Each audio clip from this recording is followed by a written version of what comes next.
Designed to help you fall asleep. On Snoozecast, we read excerpts from public domain works and, occasionally, original stories. Listen to us on snoozecast.com, like our Facebook page, and follow us on Spotify and Instagram.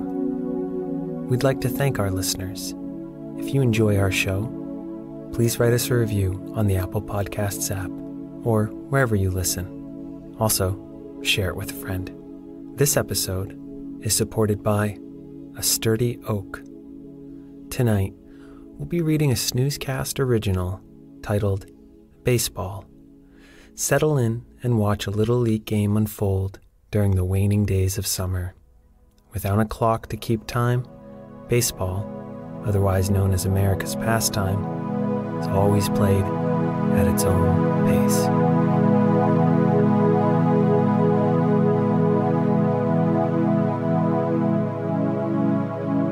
Let's get cozy. Close your eyes. Relax your body into the softness of your bed. Now, take a few deep breaths.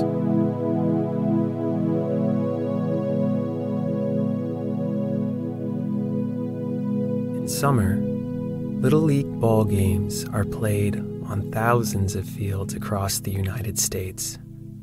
There's one of these soft green diamonds tucked away in nearly every city, town, village, and unincorporated community. And for a few months in spring and summer, those green expanses host the leisurely game. In the cities, the fields are surrounded by miles and miles of concrete. The stadiums are large enough to hold thousands of spectators. From the grandstand, the fields and players are seen at a great distance. In the towns, the fields are nestled alongside playgrounds, hidden away on country roads, and grouped together in recreational complexes, among many configurations. There is a particular field, however, that becomes the beating heart of one small town each and every time a game is played there. This field can be found in the center of this little burg, right next to the brick town hall, alongside a row of small colonial homes with blue shutters, just across the street. A string of businesses, a hardware store, dry cleaners, and pizza parlor line the street just behind left field. The game is about to begin. Players in red uniforms trot out to the field. Warming up, they toss baseballs back and forth between the white lines of chalk marking the field of play. It's early evening, and the air is beginning to cool. Beneath the tree-lined side streets of this neighborhood, shadows are lengthening across the fans sitting in lawn chairs, scattered near a low stone wall that parallels the dirt path from home to first base and then out into the grassy field. The field is small and anchored by a chain-link backstop. Dark green dugouts line opposite sides of the field. Inside the dugouts, players are fiddling with gloves and shoes. The appropriate adjustments must be made. Each player has a unique method of getting ready, always with a little superstition thrown in for good measure. Should tying and untying a pair of cleats twice before lacing up improve a batting average? Probably not. But for player number 3, it seems to have been working as of late. Number 3, who is now preparing to enter the batter's box for the first time this game, wears a yellow uniform. In black lettering, arched across the back, is the team's name, Yankee Clippers. Below the team's name, but above the jersey's number, is an outline of a pair of scissors. The team's name is taken from its sponsor, a barber shop of the same name off Elm Street. A tall man with a white beard, which he keeps neatly trimmed except in late fall and winter, owns the shop. He makes a point to catch a few games a year. On nights such as these, he closes the business early, hangs up a sign on his door that says, "Go Clippers," and makes the brief walk over to the field to cheer along with the friends and family of the players. The owner is there now, in his favorite spot to watch the game. Just past the outfield, there's a stone wall, low enough to sit on comfortably. Behind it is a grand, but not grandiose, building with pitched roofs and ornate shutters.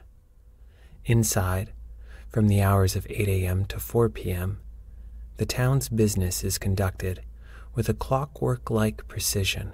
The work of town government, including the keeping of records, issuing of taxes, the remediation of water bills, and the assessing of property, all occur here. The building wasn't always the heart of the town. Originally, it was built by an eccentric socialite to be used by students in a private school she founded. From that humble start, the preparatory school has grown up considerably. Its main sprawling campus is located a few blocks away from the town hall. It abuts a long harbor littered with white sailboats on the sea. When class is in session, scores of students in khaki pants, dark pleated skirts, and shirts and ties are seen scurrying from dormitories to classrooms. In the shadow of the town hall, the barber shop owner settles in for the game. He's sponsored this little league team for many years, and photos of each team, one from each year, are hung up inside the barber shop. The photographs are snapshots of different eras. The oldest ones, from the mid-'80s, are yellowed, and the mustaches of the coaches are longest. The latest photographs are bright, colorful. The shop itself was founded nearly 100 years ago in a wooden box, which is located upstairs in a forgotten corner of the attic. There are photographs from the shop's first year, and some of its famous clientele. This town had been a resort of sorts in the 18th century. Presidents and their families would visit and swim in the harbor. It then played a small role in World War I, being home base to some important radio communication equipment, which was cutting-edge technology at the time. Work done there helped the Allies transmit radio messages across the pond. Old-timers say when the station was powered up, and if you were beneath the waves, it was possible to hear a great buzzing as the signals went out over the air. As a resort town, artists, politicians, business leaders, and others came in droves. They summered among the locals who were, and still are, skilled at quahogging and tending to the town's many cranberry bogs. Both groups, tourists and townies alike, would get their haircuts at the Yankee Clipper. Today, the owner cuts the hair of some of his first customers' grandchildren. Of the celebrities that have come in the shop, there are two of note. There's a film actor who, of course you'd recognize, known for his wry, off-kilter screen appearance.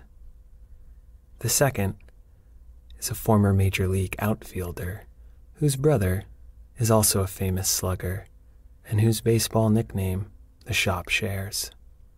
Somewhere in the shop, there is a photo of these two.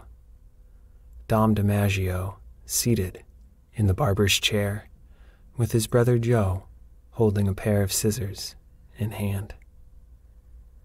Through the years, the shop's customers would stroll by the games after getting a cut, completely unaware of the small drama playing out beneath the oak and maple trees. On the field, standing just outside the dugout, midway through the game, number 3 rests a bat against his right shoulder. His eyes are fixed on the pitcher, scanning for clues. "He's been fast but inconsistent," the coach warned him. "I heard. Wait for the right one. Don't rush. You've got the advantage." The coach paused. "But don't let him get comfortable." "What's that?" The coach rubbed his eyes. "There are some scouts here. A good outing gets him closer to that private school scholarship. He's pitching for that." "Oh. Now get up there." Number 3 jogged into the batter's box and took his stance. He tapped home base with the tip of his bat and dug in a bit, kicking up small puffs of dust while doing so. One of the parents let 3 claps in quick succession, a hearty "let's go," heard by the families seated around the edge of the field. They rested in low metal bleachers and folding lawn chairs. Some were seated on blankets. There were a fair amount of iced coffees being enjoyed. The pitcher faced number 3, then leaned back and threw his first pitch straight across the plate, marking the first strike of the 5th inning. The score is 5-2. The Clippers are trailing. Impressed, the scouts tapped notes into their phones. They jotted down brief comments on the player's control and accuracy. Number 3 stood just outside the batter's box, staring first at the mound and then out into left field. His eyes settled on the black weather vane at the top of the town hall's cupola. He stepped back into the box. The second pitch went by faster than the first. This was another strike, this time on the outside corner. Number 3 lowered his shoulders and stepped out of the box. He'd have to take a swing. The coach said otherwise. "Just wait," he yelled. "Wait." Number 3 put the end of the bat down into the dirt near his feet, pulled his shoulders back, and took a deep breath. "Patience," he thought to himself. He lifted the bat, gave it a half-hearted swing, and stepped back into the batter's box. He had 2 outs left, with the game half over, and they were behind 2 runs. A thought came to number 3. None of that mattered. All he had to do was watch the next pitch. He could decide to swing or not then. He examined the pitcher during the wind-up, seeking signs of fatigue, a loss of concentration, anything to hint at whether or not the next pitch would be a strike or a ball. Number 3 watched as the ball grew closer. It hit the catcher's mitt with a dull, leathery thud. He braced for the umpire to call it a strike. It wasn't, however, high and outside, and now number 3 knew the next pitch would be his. Annoyed, the pitcher redoubled his focus. The 4th pitch came fast and straight. Number 3 pounced on it, sending it bopping along in the gap between third base and second. Number 3 sprinted to first base, arriving well ahead of the throw. The Clippers had a foothold now, and number 3 earned some cheers from the crowd. The hit preceded a double, which brought number 3 to home base. He jumped on the plate, and with that, the score became 5-4. Before the next batter could take his place at the plate, the opposing coach walked out to the mound. The conversation was brief. Both coach and pitcher walked back to the dugout as a new player took the mound and quickly retired the side. A few uneventful innings filled with ground balls and flyouts passed. The sun began to set, and because there are no floodlights at this field, both teams picked up the pace of play, while at the darkened corners of the field, fireflies start to zig and zag in the fading light. The Clippers' shortstop now enters the batter's box. He connects right away with the first pitch, hitting what sounds like a home run. The baseball drops just short of the back wall, bouncing away from the outfielder. Confused, the outfielder swings his head back and forth, searching for the ball. It had become wedged into a crack in the stone wall. The crowd had noticed this and was trying to direct the outfield to the ball as the shortstop rounded second base. The outfielder notices the ball and grabs it from the wall before making a desperate throw to home base. It falls short, and the runner debates whether to push on toward home and the tie or stop at third.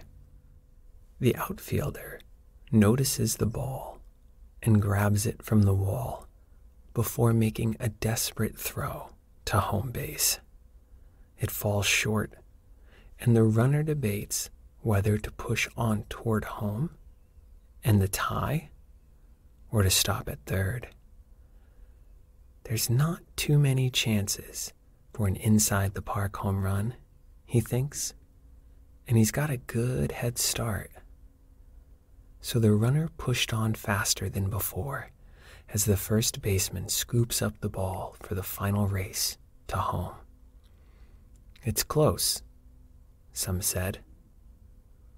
Some said a tie, which in baseball is always awarded to the runner. At this moment, number 3 re-enters the batter's box.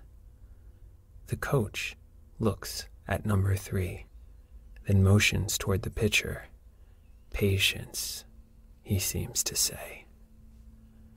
Number 3 nods in agreement. Yes, he seems to say. Now is the time to be patient. There's no flourish with this pitcher.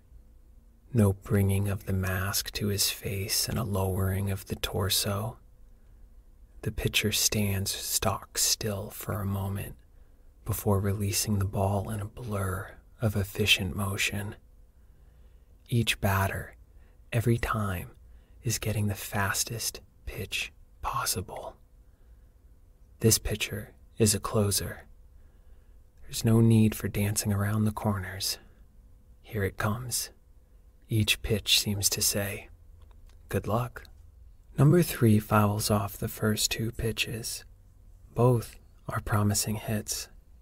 However, the pitches were high and slightly outside, and number 3 is unable to connect solidly enough to keep the ball in the field of play. Each ball sails high toward the cupola, then drops just outside of the white lines running in a V away from home plate. Being late summer, both teams are already out of contention for a championship bid. Despite there being no particular importance to this game, each player and fan is invested in its outcome. There will be another season.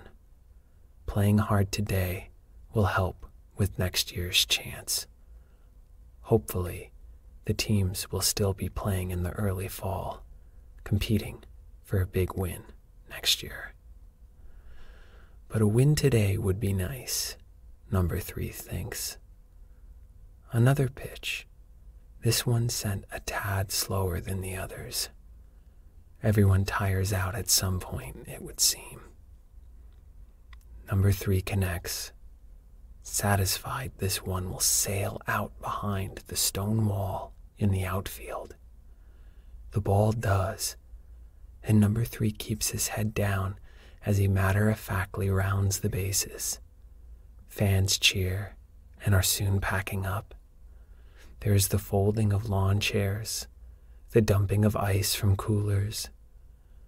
The rest of the Clippers run out to mob number 3, jumping up and down as one. From the lonely mound, the pitcher walks back to his dugout. The bus ride home for the visitors will be a silent one. The celebration on the field dies down. The Clippers begin to pack up their large black bags, loading them with gear, balls, and bats. Some walk toward the waiting yellow school bus parked nearby. Others simply began the short walk home through the cozy neighborhood as the light continues to fade. Others had rides waiting. Those cars were lined up in the small cul-de-sac near the entrance of the park. Their headlights, all strung next to each other, give the parking lot a festive, holiday-like touch. People stream away from the small fields as the parking lights start to glow orange. In the field, there's only the blinking of fireflies, and there is no evidence of the minor drama that had unfolded just moments ago.